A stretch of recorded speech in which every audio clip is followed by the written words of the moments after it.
Hi, welcome to Real Life Raw. I'm Chef Tina Jo. On today's episode, we're going to be making double trouble chocolate pumpkin cheesecake. It's absolutely delicious. Now listen, I call this double trouble not because it's more difficult to make in the kitchen, but because you're actually going to have difficulty putting your fork down. Trust me, I've been there. So the first thing we're going to do is actually prepare our crust. This is a really simple recipe to make. I'm going to be using the food processor and also a blender. So let's get started. So we're going to add our pecans and our almonds. That's our nut base for the crust. And with that, I'm going to add some salt. I've got in my other hand here some medjool dates, but I just remembered I want to add those last. And here's some cinnamon. And this is vanilla powder, and I absolutely love vanilla powder. So we're going to put the top back on, and we're going to start blending. Now this is going to be a little loud, so be patient with me. And what I'm going to do is, as the nuts are processing, I'm slowly going to be adding the medjool dates. Now the dates, I actually went through, make sure that they were pitted, and take that little bonnet off where the stem once was, because you don't want to chew into that. That usually doesn't blend very well. So let's get started.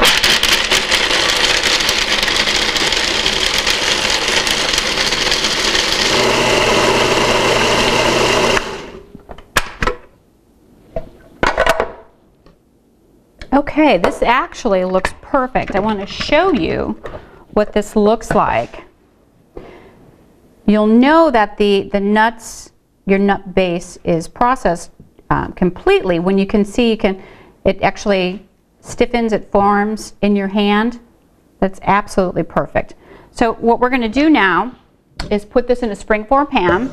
This is a 9x9, 8x8 works perfectly too. We're just going to pour this in here. So you just simply want to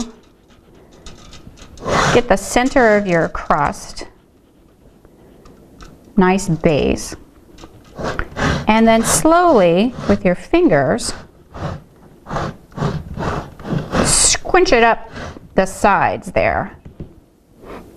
And you can start applying a little bit more pressure, and it's really important to make sure that you're getting the very edge of the crust. You can see how I'm doing this with my fingers. You want to kind of push in, and you want to do this because this way when your pie is cut, your crust is perfect. So this is the first thing you want to do before you make sure that the center, the base of your crust is nice and flat. Okay, and fill in any holes that you may have, and then just go ahead and gently pat down. Make sure there's no holes. Okay, perfect. So now what we're going to do is make our chocolate base. This is fantastic. This is actually a ganache that we're going to be making, and we're going to use our food processor for that. So I've got some coconut oil that I've gone ahead and I've melted. Coconut oil is really easy to melt. You can simply place it in the dehydrator. If it's a warm day outside, just leave it on your countertop. And I'm going to add some cacao and some agave. That's it. This is a piece of cake.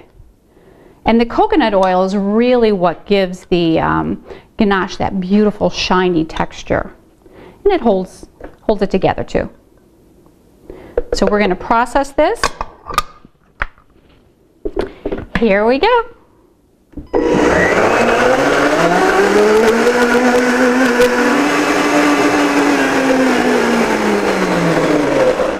Okay, so that's perfect. Now when you're doing this, you want to make sure that you don't over process, because particularly if you're using a high-powered blender, they're really strong and powerful, and too much heat will actually warm the coconut oil, and instead of having this beautiful ganache, you'll have this big clumpy mess. So be careful of that. So with the ganache, what we want to do is use about half of it, and I'm going to pour it into the bottom of our crust. You can see how absolutely gorgeous this is. Lordy, lordy. And the rest of it we're going to set aside because we're going to use that in our filling.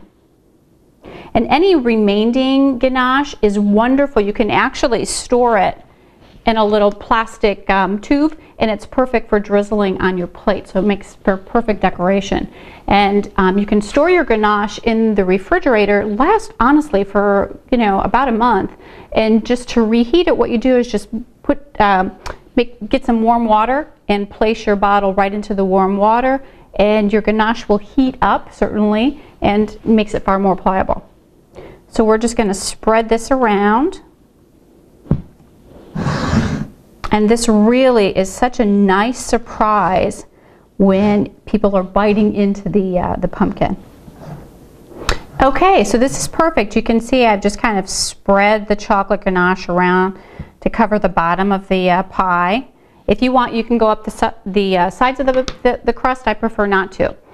So the next step we're going to do is actually make our filling. So we're going to jump back over here to the food processor. We're going to switch blades now. So we're removing the S blade that we used to make our crust with, and we're going to be putting in this blade, and this is just simply the shredding blade. Pops right in there.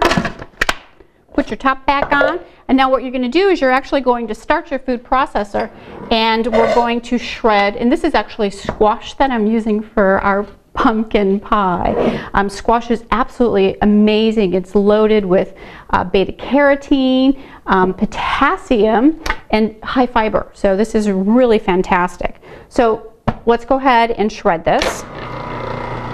Really simple to do.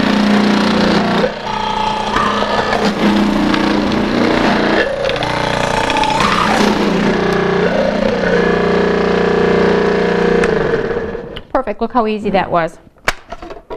So you'll have a few little pieces hanging around usually, and those can actually go right into the blender. But you can see how easy this is with the food processor. If you don't have a food processor to shred this with, no worries. Just go ahead and you can do it by hand. A little bit more time consuming, but you can definitely do it by hand. So this ganache we're going to put on the side. And I'm going to bring out another blender. And we're going to start building our pie here.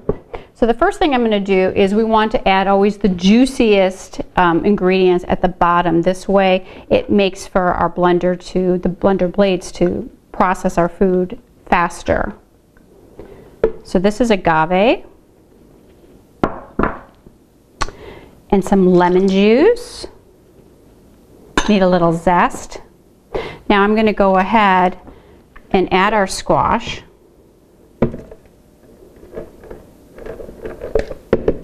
And by the time we're done processing our filling, the ganache on our crust will definitely have set up.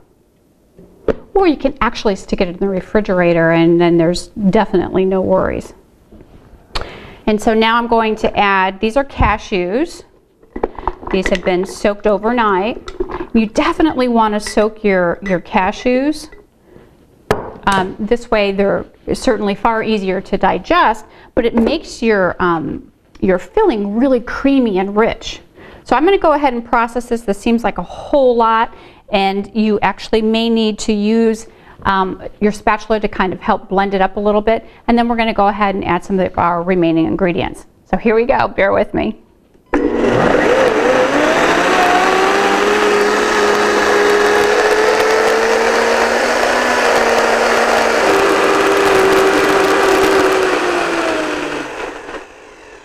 Okay, so this is perfect. Now what we can do is go ahead and start adding the remaining ingredients. So I've got some vanilla here. Love the vanilla powder. This is Himalayan salt, Himalayan pink salt. This is really, honestly, this is about the only salt that I use. The healing properties of Himalayan salt I absolutely love, plus the taste is phenomenal. So that's one of my favorite salts. This is pumpkin spice. Now, I'm all about the blends. Most of you already know this because blends are so incredibly affordable.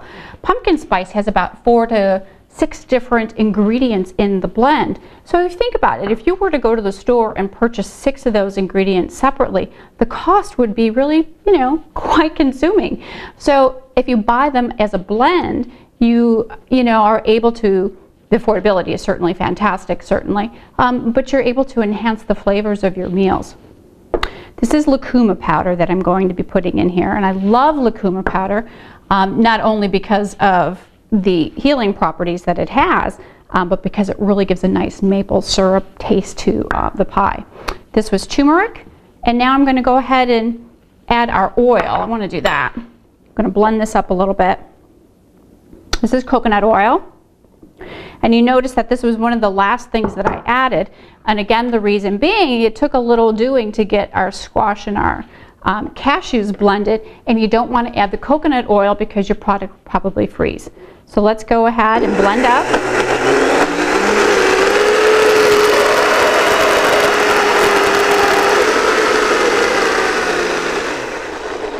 Okay, now that's really well processed. The last ingredient that we're going to go ahead and add is the lecithin powder. Now, lecithin has been used in the culinary world for a long time as an emulsifier, but it's actually really incredible for people who have high cholesterol, and it's fabulous as a fat burner. Now, the one that I use is by Health Alliance, and this is non-GMO. Please, please, please make sure that when you buy your lecithin powder that you make sure that it is non-GMO. So let's go ahead and blend this up. Okay, fabulous. And I wanted to explain the reason you want to add the lecithin at the very end is it acts, again, it's a great binder. And if you were to add it at the very beginning while you're processing your goods, everything again would freeze up on you. So look at the beautiful color. So that's about it. And what you can do is smooth it out. Give it a little jiggle. And we're going to let this set up for a couple of minutes. Then what we're going to do is we're going to grab our ganache, and I'm going to actually show you how to marble your cheesecake. Okay, so now the filling has set up a little bit, and I'm going to show you how to actually marble your cheesecake. We're going back to the ganache that I originally made, and just grab a teaspoon and just place a little dollop anywhere on your filling. Don't have to worry about making a pattern or it being a right amount. Okay, so now I just use a chopstick. You can use the back of your spoon, just something pointy. Now what you're going to do is just poke in where the ganache is and just make an 8 or a circle. And you can see how the ganache starts to incorporate. There is absolutely no right or wrong way to do this. Really, just have fun with it and start to make a pattern.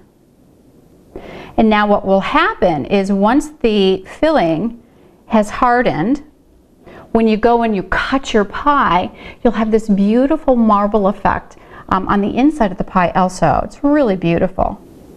And that's it. So now what I'm going to do is just stick this in the freezer for about an hour. It will harden up nicely, and then we'll go ahead and remove the quick form. It's fabulous. Piece of cake, piece of pie. All right, we'll be back in about an hour.